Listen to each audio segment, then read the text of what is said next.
इतिहास के पन्नों से आज फिर हम आप सबके लिए एक नया इतिहास निकाल करके लाए हैं। तो आइए जानते हैं इतिहास के पन्नों में आज की तारीख को आखिर कौन सी घटना घटी थी। 20 दिसंबर 1757 को रॉबर्ट क्लाइव को बंगाल का गवर्नर बनाया गया था। 1757 वही सन है जब भारत में प्लासी का युद्ध हुआ था। क्या प्लासी के युद्ध के बारे में आप लोग जानते हैं? yes, जोर से बोलिए। yes, कौन कौन प्लासी के युद्ध के बारे में जानता है? हाथ खड़ा करेगा। 2 बालक, 3 बालक, इधर 3 बालक। चलिए बताइए, प्लासी का युद्ध कब हुआ था? सही जवाब, प्लासी का युद्ध 1757 में हुआ था। लेकिन अगला प्रश्न आ जाता है कि 1757 में प्लासी का युद्ध किसके किसके बीच हुआ था?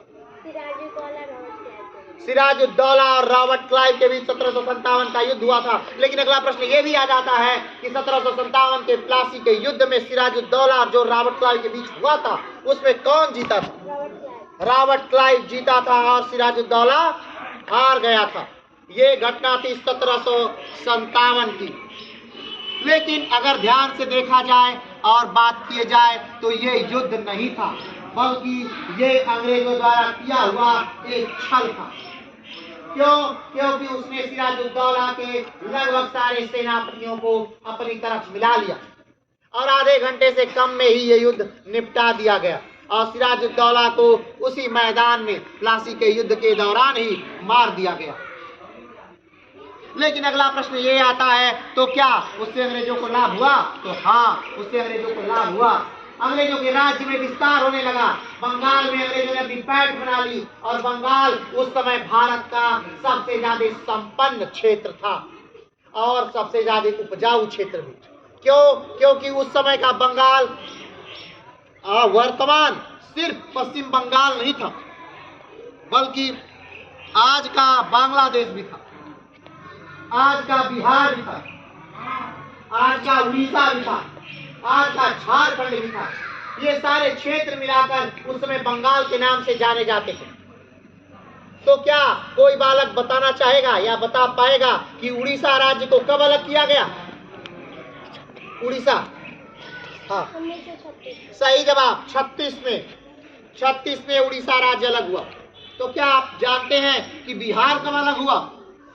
हाँ, 1912। सही जवाब, 1912 में बिहार राज्य अलग हुआ। लेकिन क्या आप जानते हैं कि झारखंड कब अलग हुआ?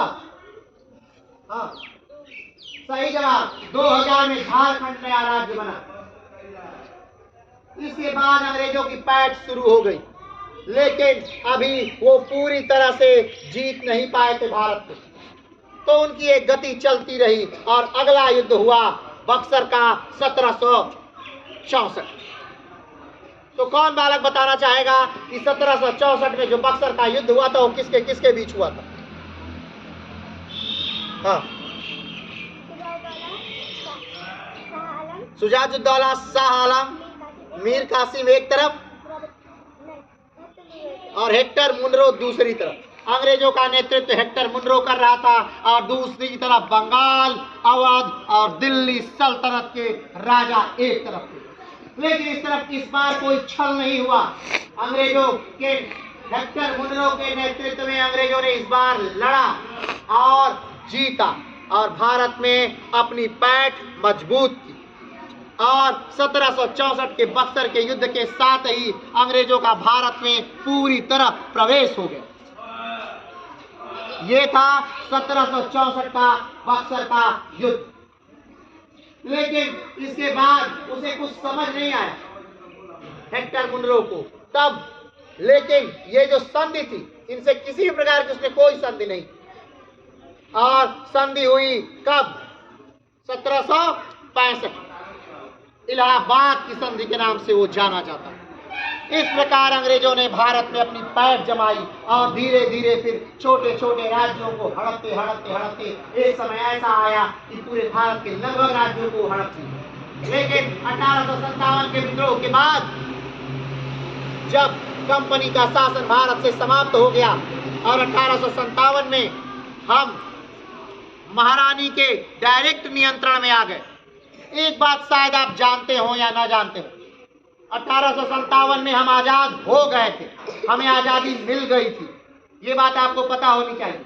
ये अलग बात है कि शासन सत्ता कंपनी के हाथ से छीन करके डायरेक्ट सरकार के हाथ में दे दी गई, लेकिन हम कंपनी से आजाद हो गए थे 1857 में। तो ये घटनाएं 1857 तक चली। 1857 के बाद किसी भी भारतीय राज्य को अपने में विलय नहीं किया गया। तो आज के लिए इतना ही, फिर मिलेंगे एक नए इतिहास के साथ। तब तक के लिए जय हिंद।